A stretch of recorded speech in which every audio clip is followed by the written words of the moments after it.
Quando, em 1968, eu fiz a primeira entrevista com o Chico, da forma que ele sempre costumava se manifestar, sempre preocupado com o outro. Terminada a entrevista, em determinado momento, naquele jeitinho muito peculiar, Chico disse para mim: "Ô Saulo, você conhece a história do Fogo Selvagem, de uma irmã muito querida que é Aparecida?" Eu digo: "Não, Chico, eu lembro de ter visto essa senhora num programa da Hebe Camargo, na TV Record, o ano passado, mas não lembro detalhes." Ele disse: "Pois é, Aparecida é muito bondosa, está lutando muito com os seus doentes do fogo selvagem, mas sem nenhum amparo, sem nenhuma proteção. E eu, como ele sempre agia, né, posso fazer muito pouco por ela, se não pedir a amigos como você que lhe dê uma ajudinha a mais." E lá fui eu, com todos os meus colegas. Era um dia, havia gravado com o Chico no dia 2 de maio, a primeira parte da sessão da Comunhão Espírita Cristã. Era um sábado e eu aguardava segunda-feira outra sessão para prosseguir o trabalho. Como o dia 3 para mim era quase que feriado, era outra equipe que cobria a abertura da festa do Zebu e Uberaba, tradicional. Eu aproveitei então o que seria a folga desse dia com a equipe e fui para o que seria o Hospital do Fogo Selvagem. Dantesca cena, Nelson. Triste sob todos os aspectos, doentes mal vestidos, alguns até despidos, ausência de tudo, ausência de remédio, enfim, um sofrimento atroz. Eu, na minha reportagem, muito revoltado, já era eu um caçado do governo militar, um ex-exilado político, um ex-preso político. Eu sabia que eu ia me envolver com mais confusão com os militares, mas não tomei conhecimento. E num tom de revolta eu abri essa reportagem e lembro nitidamente de que forma. Senhores telespectadores do Diário de São Paulo na TV, muito boa noite. A minha reportagem desta noite é um soco na cara da autoridade de Uberaba e do Brasil, que ao passar perto de um lugar chamado Hospital do Fogo Selvagem, vira a cara para não sentir o mau cheiro e muito menos para ver o que ali está acontecendo. E o pior ainda, não querem, não podem e entendem que não devem ouvir os gemidos de tanta gente amíngua de tudo, principalmente de amor fraterno. Menos de uma pessoa, da dona Aparecida Conceição Ferreira, a negra que abandonou a sua família para cuidar destes doentes deserdados. Isto em linhas gerais. Como a minha cabeça costuma nessas horas que eu me emociono com os meus colegas e com vocês, eu tenho quase que certeza absoluta que o texto de improviso é este que eu acabo de dizer. Saiu de mim numa noite de 5 para 6, ou de 4 para 5, de junho de 1968, quando foi ao ar a reportagem do Fogo Selvagem. E o que eu mostrei ontem aqui, que é um documento histórico, que pretendo apresentar e anunciei que sairá no nosso próximo livro. Em determinado momento, esta campanha, a minha reportagem, em consequência desse impacto, virou uma campanha, o Brasil inteiro se condoeu de todo o drama, e eu que esperava até ser advertido ou preso novamente pelos militares, ao contrário, tive apoio de muitas unidades militares que fizeram campanha. Eu lembro bem do tiro de guerra 180, quem estiver te ouvindo vai lembrar que isso existiu ou existe. Tiro de guerra 180 na cidade de Itapetininga. Aqueles moços soldados se reuniram por ordem do comando para coletar bens na cidade, valores na cidade, roupas, comida e remédios para levar para a nossa campanha em favor do Hospital do Fogo Selvagem. Um outro detalhe muito curioso, eu lembro que ocorreu na cidade de Barretos, creio que essas moças que vou citar até sejam hoje mamães, 2 meninas de 13 e 14 anos de idade. Uma delas, a muito custo, o pai conseguiu falar comigo por telefone. E veja bem, 2 crianças de 13 e 14 na terra do peão do boiadeiro, em Barretos. Elas pegaram a bonequinha e rifaram a boneca para conseguir o dinheiro para ajudar a campanha do Fogo Selvagem.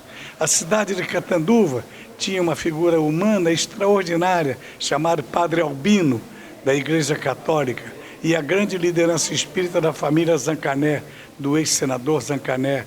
Eu tenho em meu arquivo, Nelson, uma foto extraordinária e essas narrativas muito interessantes.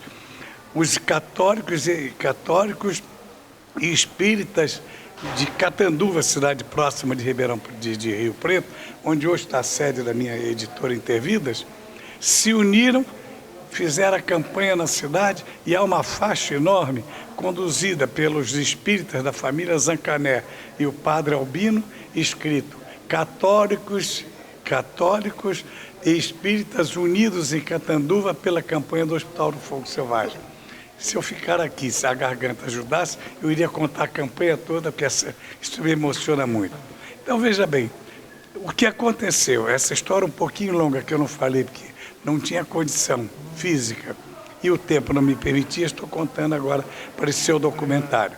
Então, o que eu mostrei ontem como resposta a esse empenho foi o seguinte: quando a campanha tinha exatamente uma semana, que estava assim o Brasil inteiro ajudando com esses detalhes que eu acabei de enumerar, alguns, são muitos outros que eu recordo, eu sou chamado surpreendentemente na sala do diretor de programação, Cassiano Gabos Mendes, já falecido, e diz o seguinte: Saulo, parabéns, essa campanha espetacular, todos os elogios possíveis. Mais uma vez, tudo que você faz dá certo, mas só que tem uma coisa. O Severino aí do Departamento Comercial está comentando que nós já demos a nossa contribuição ao Fogo Selvagem, está na hora de parar a campanha. Eu digo, aí eu comecei a discutir, brigar, mas como? Agora que a campanha está no auge.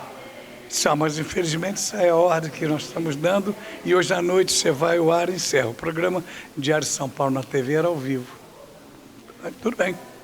Recebi a ordem de serviço escrita, aguardei o momento, nem sequer a Edna, minha mulher, eu comuniquei o que eu ia fazer. Quando o programa entrou no ar, disse, boa noite, telespectadores. Estou muito feliz, muito agradecido ao Brasil inteiro pela acolhida que está dando a campanha nossa em favor do Hospital do Fogo Selvagem de Uberaba. E diante do sucesso, do amor, do carinho, da contribuição do brasileiro a esta campanha tão importante, que está nos ajudando, a pedido de Chico Xavier, a salvar vidas em Uberaba, eu quero dizer aos senhores que acabam de receber essa ordem de serviço. Lógico que os diretores ficaram apavorados, provavelmente, né? Diz assim, a ordem de serviço diz exatamente o seguinte: parabéns ao repórter Saulo Gomes pela iniciativa. Agradecemos a todos aqueles que estão colaborando com esta campanha. E durante mais uma semana a TV Tupi vai se dedicar à campanha em favor dos doentes do fogo selvagem. Eu choro. Eu não posso falar. E a campanha prosseguiu. E o resultado está aí. Sem dúvida o maior, o gênero maior hospital do país. Passada a emoção, né? Muito lógica, né? Mas... Então, o que aconteceu exatamente, eu dizia, né, Nelson? Naquela noite. Aí eu entrei no ar, revoltado e lógico. Eu era apenas um funcionário, contratado da TV Tupi, um repórter. Se eu desrespeito uma ordem de serviço desta importância, sem a menor dúvida, que o caminho certo era, no dia seguinte, eu ser demitido por justa causa. Mas eu pensei assim, perco o emprego, mas não perco a oportunidade de ajudar quem precisa. E fiquei naquela expectativa, aguardando a hora do chamado bilhete azul. De repente, à tarde, aí eu lembro a data bem, que é de 5 ou 6 de junho, me chega uma pessoa, me procura, me chamaram, chegou um rapaz de Uberaba que quer falar com você. Cheguei lá, me entregou um envelope e disse, o Saulo Gomes, Chico Xavier mandou entregar essa cartinha a você. Eu só vim a São Paulo para isso, vamos voltar agora. Detalhe, São Paulo a Uberaba são 480 quilômetros, uma ida e volta dá quase 1000 quilômetros. Tudo bem. Quando abri, e esse é o documento que eu exibi aqui, a carta tinha um bilhetinho, só o bilhete eu exibi ontem aqui, de Chico Xavier dizendo, na noite de 5 de junho, 5 de 6 de 68, ao termos conhecimento das dificuldades, veja bem, eu não falei com ninguém, muito menos com o Chico Xavier, ao termos, mais ou menos em linhas gerais é isso, ao termos conhecimento das dificuldades que o repórter da Associada Saulo Gomes está encontrando em relação à campanha do Hospital do Fogo Selvagem, recebemos uma mensagem de Emmanuel, endereçada a mim. Essa mensagem tem umas 12 ou 14 páginas. Eu vou publicá-las na íntegra no original, no meu novo livro. Então, termina o bilhetinho do Chico dizendo que Emmanuel mandou esta mensagem, e aí, quando eu abro, em linhas gerais, diz lá, Nelson, que mais ou menos essas palavras, que eu tenho que entender que fazer a caridade é coisa muito difícil até de ser compreendida, mas que ele, Emmanuel, e todos os demais espíritos estarão me ajudando a concluir a campanha. Coincidentemente, quase que no mesmo instante, chega um emissário do diretor-presidente dos Diários Associados, o senhor Edmundo Monteiro. O emissário dele vai dar 7 de abril, no centro de São Paulo, Alto do Sumaré, me procura na minha sala de reportagem e me entrega uma cópia. Diz assim, olha, eu acabei de entregar ao Cassiano Gabos Mendes essa ordem de serviço, essa ordem aqui do senhor Edmundo Monteiro. E eu guardei uma cópia para vocês, o colega não podia fazer isso. Quando eu abri, vou publicar isso na íntegra no livro, estava lá assim, Cassiano, é meritória a campanha do Saulo Gomes em favor dos irmãos sofredores do Hospital do Fogo Selvagem. Arranje espaço para ele continuar com a campanha. Então veja que coisa espetacular.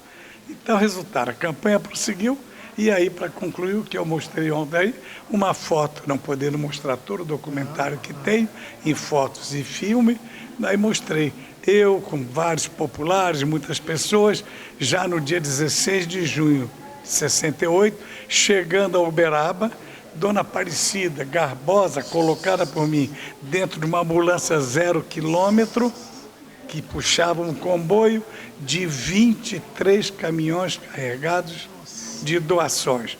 O menor era o do Diário de São Paulo, tinha 3,5 toneladas. Nós tínhamos carretas de 10 e 12 toneladas carregando material. Era tanto o volume, Nelson, do que foi doado para o Hospital do Fogo Selvagem, e com esse material nós construímos tudo, que nós tivemos que arranjar 2 galpões grandes em São Paulo para armazenar todas aquelas doações.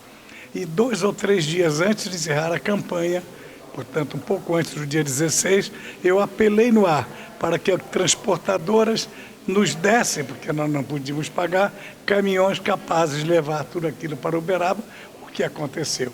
Chegamos a Uberaba, curiosamente, foi decretado feriado na cidade, encontrei muitas faixas com o nosso nome pela cidade, agradecendo, etc. Isso, e para surpresa maior, eu que esperava ser preso pelos militares, os vi passar um pequeno palanque improvisado ao lado do prefeito da época, chamado João Guido, e eu ao lado, com meus colegas, todo sujo, cansado da viagem a noite toda, vendo um desfile escolar e militar, 2 ou 3 batalhões, sei lá, em homenagem à equipe associada pela campanha do Fogo Selvagem.